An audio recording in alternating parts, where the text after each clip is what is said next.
Hello guys, welcome to my YouTube channel and welcome to another simple video here. And in this video I'm going to show you how to fix your PowerPoint file is not opening.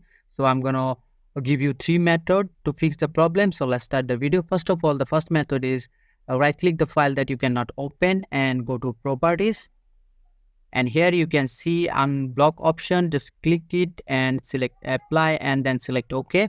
And after that, try to open the file. And if this doesn't fix your problem, the second option is go to your search option. Here search PowerPoint and click it to open the file.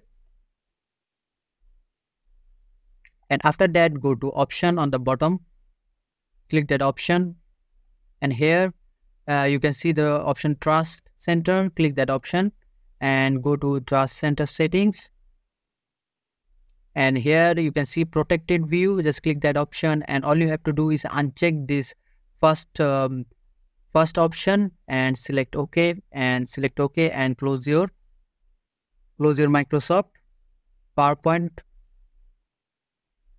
And after that, try to open the file again. And if this doesn't help you again, so go to search option and here search appwiz.cpl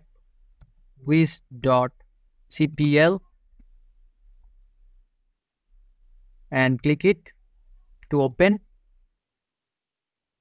And now find out the Microsoft Office Professional Plus, the version that you are currently using, and right click it and here click changes and select yes. And after that, you can see the quick repair is already selected. Select this and select repair and also select repair, and it will detect if it will find it will starting to find the problem in your Microsoft Office and detect it, and or after detecting the problem, it will delete automatically. So your problem will be fixed. So this is the video, and I hope this video is helpful for you. And if this does help you, please consider subscribing to this channel, and I will see you guys in the next video.